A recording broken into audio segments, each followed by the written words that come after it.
السلام علیکم ورحمت الله وبرکاتو. عزیزانو دوستانو، الله تعالی دې وکړي چې روغ او جوړ اوسئ.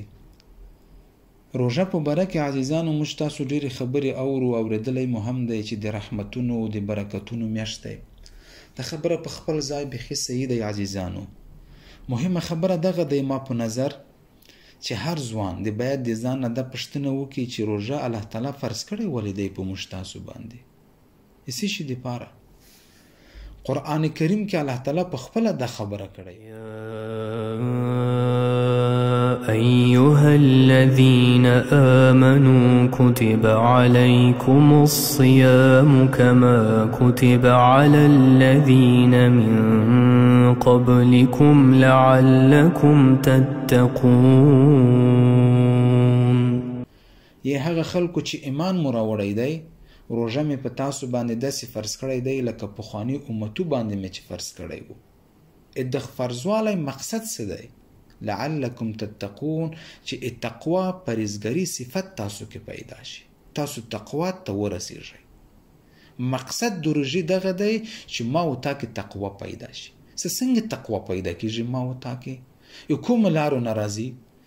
دوه شیانو نه عزیزانو په هر ځوان هر مسلمان کې تقوا پیدا کېږي.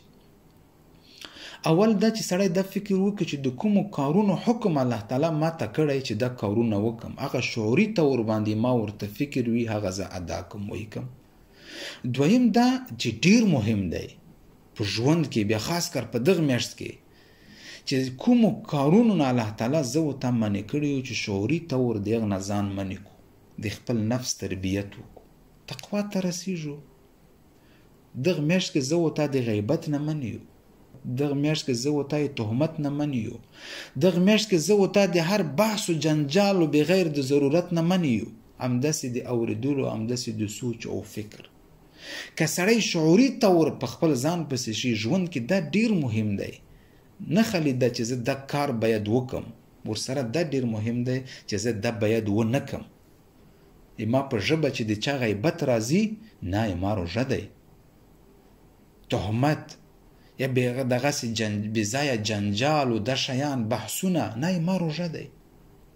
یوه میاشت چې د خپل نفس تربیت وکړي ته تقوا ته رسیږي، باقي 11 میاشتې ټول زندگی هدفمند ګرځي. دنیا و آخرت عزیزانو کامیابی الله تعالی په تقوا کې ایښی دی. زندگی د با مقصده ګرځي. چا په ژوند کې چې تقوا نه وي، زندگی بې هدف بې مقصده ګرځي.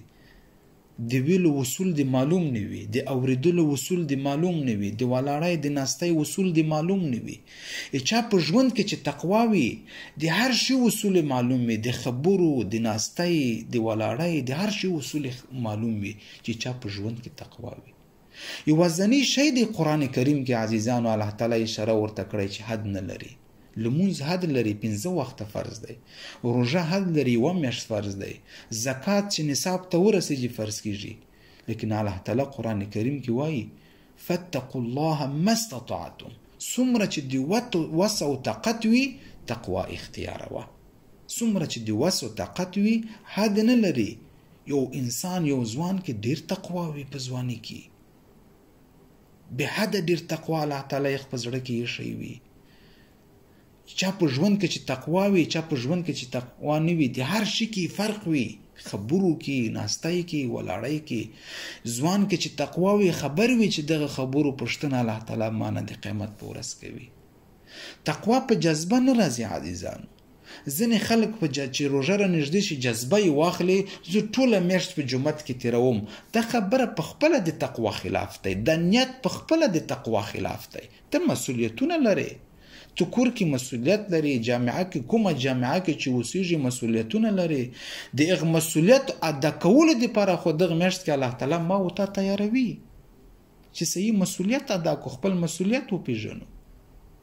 نو عزیزانو دغه روژې فرضوالی مقصد تقوا دی چې زه و تا تقوا ته ورسېږو، به مقصد د زندگی تیر کو. عزیزانو بل څه کوم؟ زه د خپل نفس محاسبه وکم. ماښام کېږي، په ما ماښام شي 1 ورځ تیر شه د روژې، زه وګورم په دغه ورځ خو ما یې چا غیبت، تهمت، غلط سوچ، غلط فکر، بدګماني، دا شیان خو ما نه وکړي. هر ورځ باید سړی د ځان پسې شي. یوه بله خبره در سره شریکوم دغه ویډیو کې. دا میاشت چې رانږدې شي چې دغه میاشت په مقصد زه ورته غور و فکر وکړو، شیطان او نفس ما ورته په جنجال و بحثو کې تېروي. غټ بحث و غټ جنجال په دغه میاشت کې په میډیا کې دغه د مذهبي د ډلو د خوا نه دغه وي. یو ځوان چې کېږي بل ته یو ملا لږي، بل ته بل ملا لږي، څوک وایي تراویح 8 رکعاته دی، څوک وایي 12 دی، څوک وایي 20 دی، څوک وایي ای تر 14 رکعتو پورې په روایتو کې راځي چې دی. ته جنجال او د بحث خبره نه دی عزیزانو. نبی علیه الصلاة والسلام که زه ورته حدیث په خپله مطالعه کو، یو حدیث وګورو، که په تراویح که په روژه کې وي که د روژې نه د باندې ټول عمر 8 رکعاته کړی دی، ورسره 3 رکعاته وتر کړی. او په حدیثو کې راځي چې 3 شپې یا 2 شپې نبی علیه الصلاة والسلام تراویح په جمع کړي. عمر فاروق رضی الله عنه په دور کې خلک سره راټول کړل په 20 رکعاتو باندې. اوس د څه جنجال خبره ده؟ دا عظیم میاشت چې مقصد ته فکر وکړي ما او تنه په دغه بحث کې تیریږي. او عزیزانو وخت لري، وخت 20 رکعاته وکړه، 3 رکعاته وتر دی وکړه. وخت نه لري 8 رکعاته تراویح دی وکړه، 3 رکعاته وتر دی وکړه. خبره خلاصه. دغه کې څه جنجال دی؟ هر ځای کې، هر ماحول کې چې اوسېږي، په هر ځای کې چې اوسېږي، بس غور او فکر وکړه چې ته څومره وخت لري. هغه جمعه ته ځه. خو مشکل په دغه کې نه دی. موږ چې څوک یو رکعت هم نه کوي، یخته هېڅ هم نه وایو، یخته خفه نه یو. چې څوک 8 رکعته کوي یخته ډېر خفه یو چې غلط کار یې وکړ، ولې یې 20 نه کړه. خو یې غریب به 8 رکعته وخت لره. په ځای د ده چې څوک هېڅ سم نه کوي، هسې په مجلسونو ټوله شپه تېروي، یخته دعوت وکړو، یخته نصیحت وکړو چې وروره نه 8 رکعته خو وکړه. چې څوک 8 کې به پرېږدو نه. د بحث او د جنجال خبره عزیزانو نه دی. دغه میاشت مقصد ته فکر وکړو. هر ورځ د وتلو سره ما او تا کې تقوا څومره پیدا شوی، څومره پیدا کیږي عزیزانو. السلام علیکم ورحمت الله وبرکاته.